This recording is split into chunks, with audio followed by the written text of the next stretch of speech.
Hello, and Hi. welcome to Daily Work Remote Strategies. Thank you for joining us today. Today we have with us Margarita Tarragona. Hello, Margarita. Hi, Senya. Thank you for having me back. I'm very happy to be here. So glad you're here. As you may Thank know you. from previous episodes, Margarita was with us talking about narratives and storytelling before. And right now, Margarita is going to speak with us about strengths. So you're likely familiar with strengths if you're familiar with coaching and being a manager. But today we're going to be talking about how to do an in-depth interview about strengths. So we're going to get started. You know the format. We're going to do 20 minutes of she and I speaking, and then we're open to your questions. Hi, Margarita. Hi, Senya.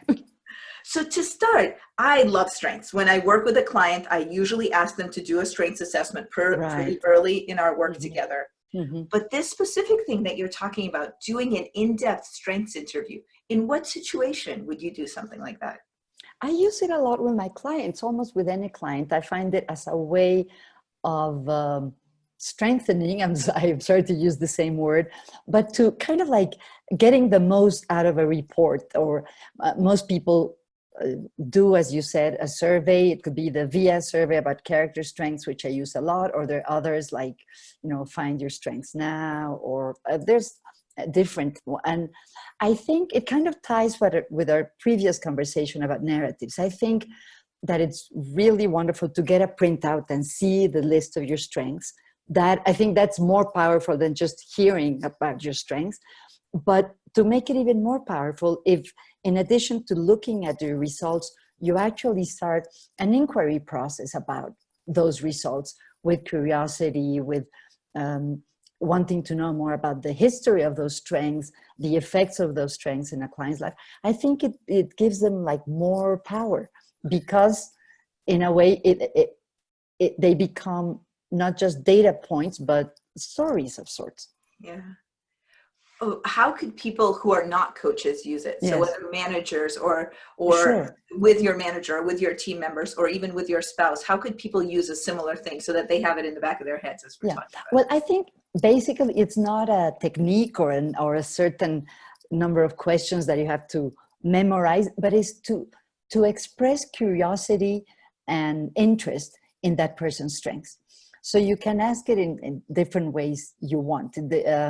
For example, I often, in my case, I often have the results of a report, but it doesn't have to. So let's start with that, but it doesn't have to be that. If you're a manager, you often do have results of a report of different kinds. So one thing I think is important is to ask the person, the client or your employee, what they think about the results. If they think that they're a good portrait of themselves. In my experience, 95% of the time people say yes, but I think it's good to know that one's own self-knowledge trumps other sources. And then I often like to ask them which of their strengths are more evident in their life right now, because we use some in different circumstances. For example, right now in confinement, or as we're scrambling, or maybe already used to working online. So to invite the person to think, which of their strengths are they using now? And then I ask people, do other people notice this strength in you? How do you know they notice? What do they comment? How do you know? If they don't know, what would they need to know about you to realize that this is a strength of yours?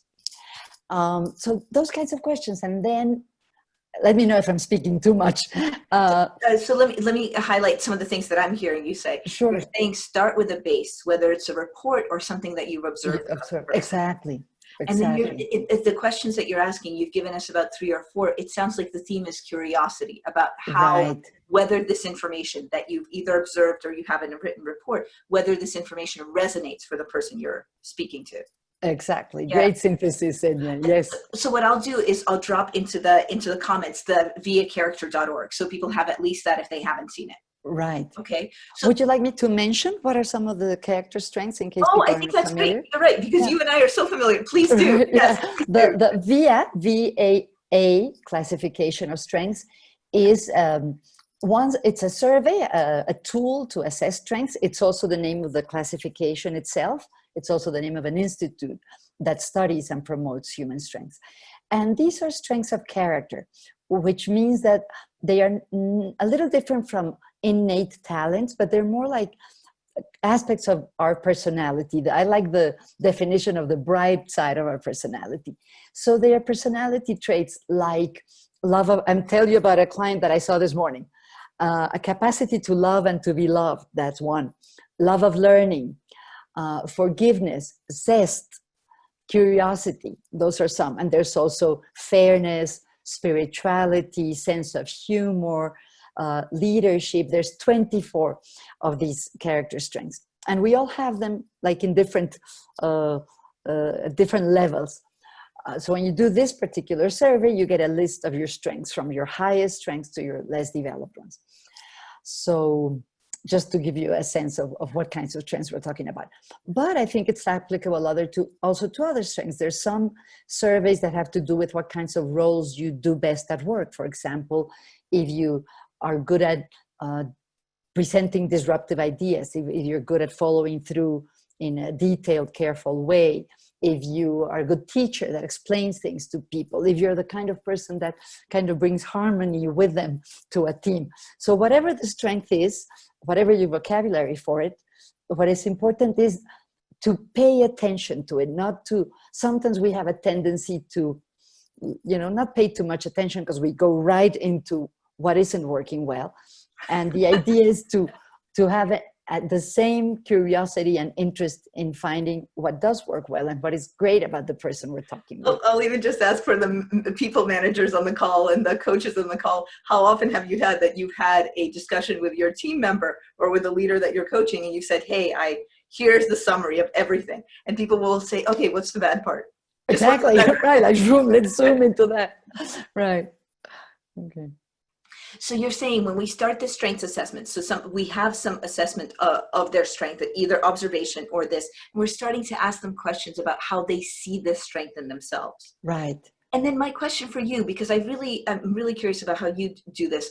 Do you tend to like to go on, so let's say somebody has 5 strengths. Do you tend to go and like to open up a big thread on one of the strengths? Or do you tend to like to highlight all, what do you? I usually do one. I ask them to choose and tell them that it's just for the purpose of one exercise or one conversation. Because otherwise, if you ask people to choose your biggest strength, it's like, choose your favorite child or your favorite work that you've produced. It makes people tense. It would make me tense. So just for today, let's explore one of these. And the criterion usually is which one do you feel is more relevant or more evident in your life these days?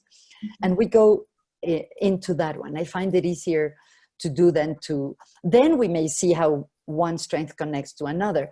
But in general, I like to start with one and get a sense of, as we've mentioned, how do you see it in action? Do other people notice it? And then I like to go into the history of this strength. Again, kind of aligned with narrative ideas. I often ask people, can you tell me a vignette or an anecdote in your life that if your life were a movie and we chose a scene that really shows that strength in action, what would it be? And it's really powerful. I once remember I was talking with a client and one of her greatest strength was kindness. And I asked her this question about a vignette or an anecdote. And she says, well, my parents tell me, I'm the youngest son. And my parents tell me my older brother was a very picky eater and they would often scold him when he wouldn't eat. So then I was 3, but I would eat what he was leaving on his plate so he wouldn't get scolded. So he had this story from a long time ago when he was already showing kindness. Or I have nice. That's so nice. And a little kid. Yeah. And then another person I know, this was not in the context of a coaching relationship, she's just a friend of mine, and she's developed this whole approach to working with people that is based on curiosity and dialogue.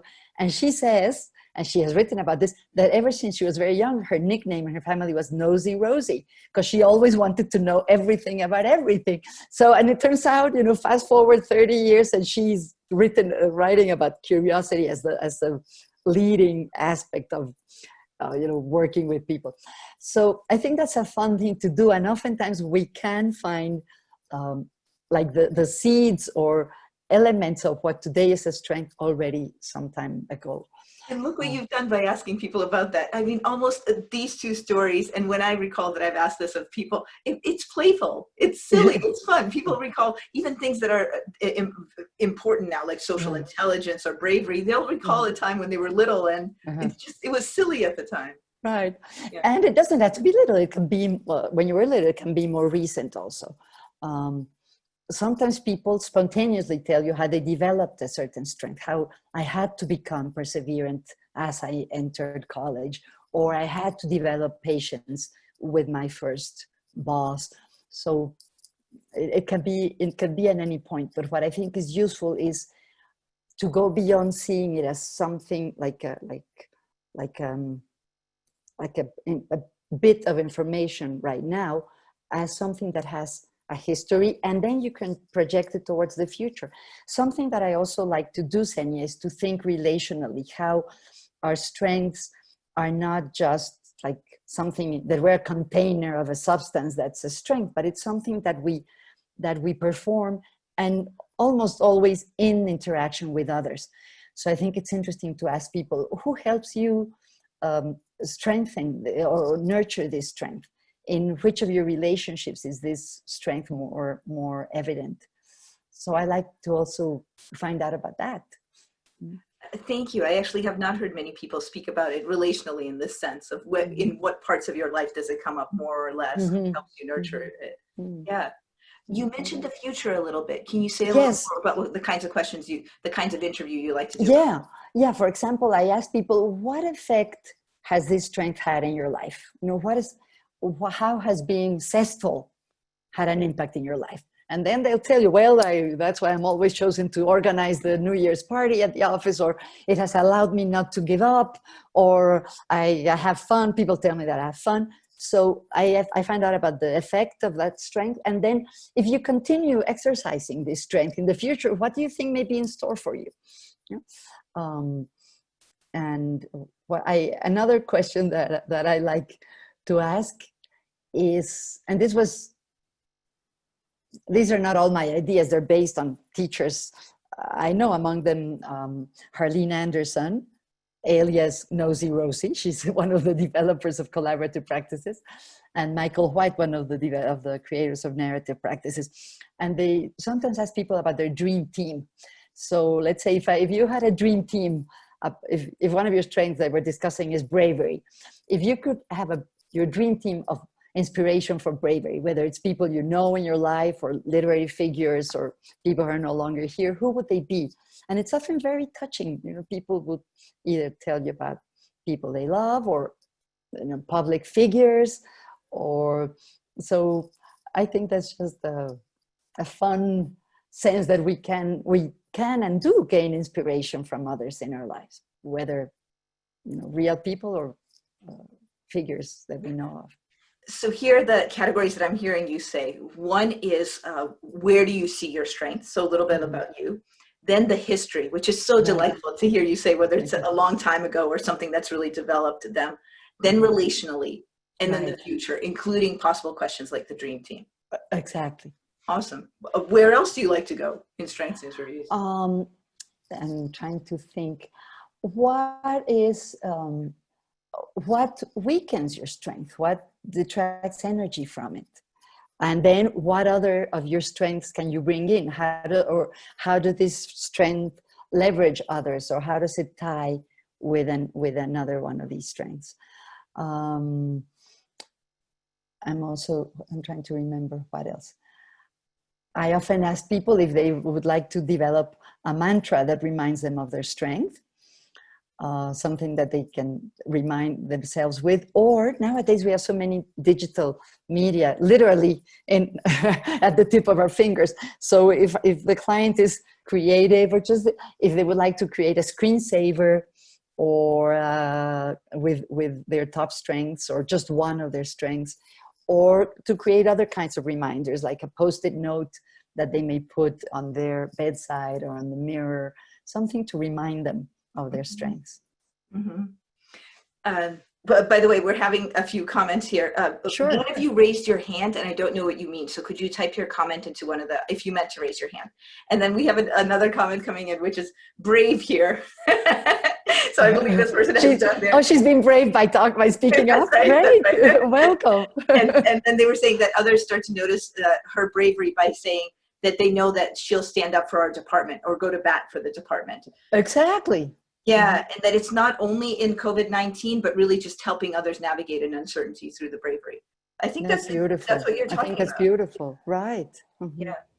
So once people do this, once they go through and they do this kind of in-depth interview, whether again, it's with your manager or with a team member or with a spouse, or if you're a coach or a manager with somebody that you're helping, what should they do next? Or is there a summary, or are there action steps from this? How do you close this discussion? I think then you talk about how is that relevant? How can that strength be relevant, or already is relevant to whatever they're doing?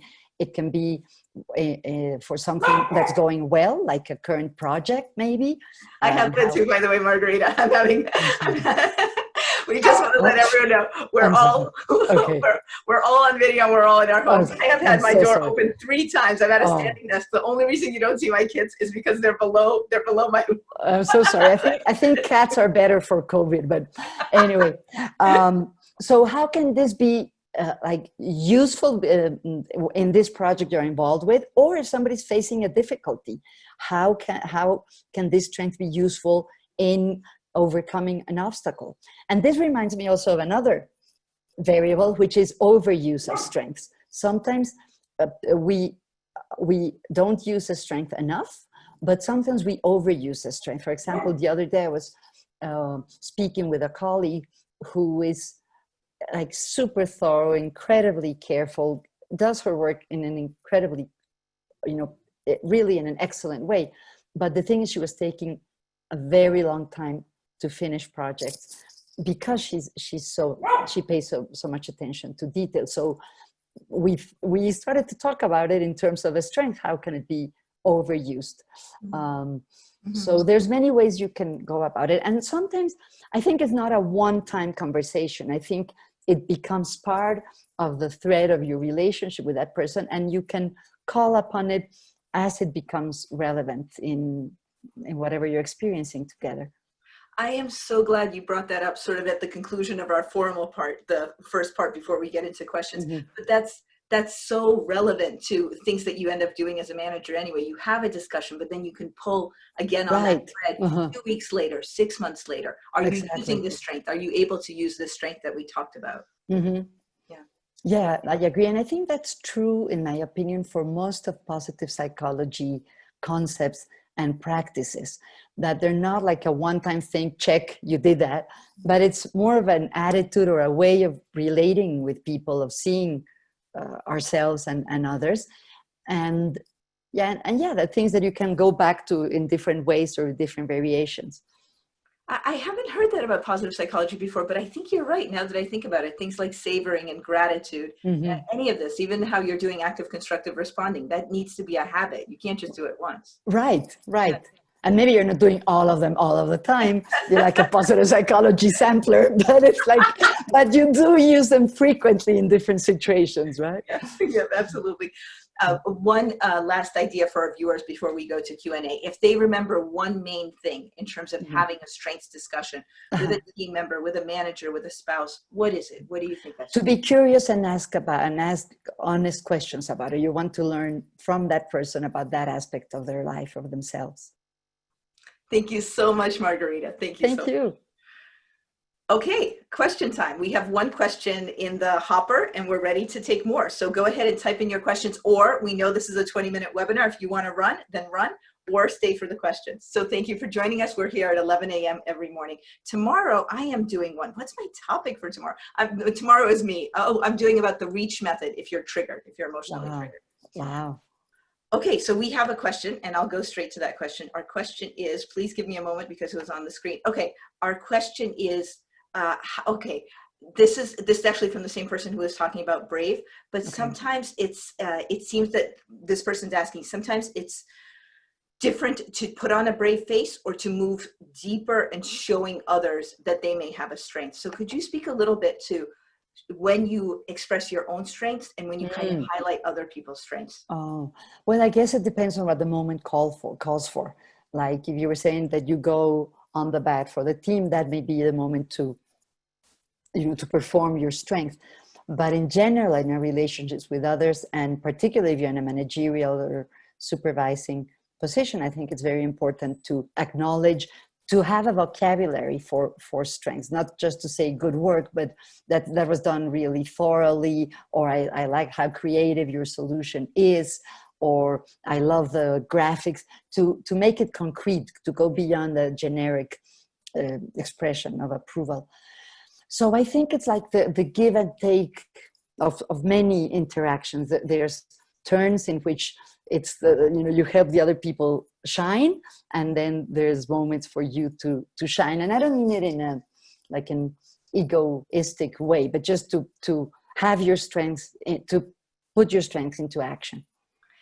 I'll just add something that I once heard somebody do. A manager, once they had done the strengths with their team, if they were having a one-on-one, let's say with Joe, they would write Joe's strengths on their pad of paper before having a one-on-one. That's great. I thought that was awesome. So they knew what to ask the person about. I think that's a wonderful idea, right? So the brave person really liked your last suggestion about being specific to the actual work being completed. Thank you. Here's the next question coming up. What if you've never worked with strengths before? How do you even start? So if you're feeling a little tenuous about even having that first conversation, and if you're a little unsure just because it's new to you. Okay. Well, I think it's important to start with some definition of strengths. We have talked about character strengths, which are personality traits, but an even simpler definition is, for example, this is what Lee Waters says in her book, The Strength Switch, which is about parenting. It's something that we do well and that energizes us. So to have a sense that our strengths are things that we do well and that bring us energy is one good way to start. So I think the first step is awareness that we all have strengths. So having like a strengths radar and noticing in the people around you, your family members, your coworkers, what do they do really well? What do they excel at? What do they appreciate about them? And then about ourselves. That would be one way. If you want to go in a more professional, I don't know professional, but to a more formal assessment, then you can have, for example, the VIA survey, which is available for free in many languages online. And it's a fun activity to do with your team or with your family members. It takes about 25 minutes, but then you have all this material, and something about the printed word is very powerful. When you get your printout with your strengths, wow, it really, it has some weight to it. So I would start by just acknowledging and knowing that everybody has strengths, and then kind of spotting strengths in people as what they do well, what we notice energizes them. And then if you want to go into specific surveys about what kinds of roles they play well in organizations, or what are their character strengths in terms of their personality, then there's different surveys you can take, or ask people around you to take, invite them to take. So give them a little bit of a worldview of here are strengths, and also go and do this, like try this, actually take this survey. Right. Yeah, and I just want to echo what you're saying. It's so fun. When I have a chance to do a workshop at a company, I will often suggest strengths as a topic. It just energizes the team. It is, isn't it? I think it's one of the most generous topics in positive psychology. I think it's kind of like the gift that doesn't stop giving. Like if you use it in a coaching process, you do it, you can keep referring to it at many different times. Thank you so much, Margarita. It's been wonderful. My pleasure. Thank you so much. My pleasure. Okay. See you, everyone. Bye-bye, everybody. Thank you for being here. Take care.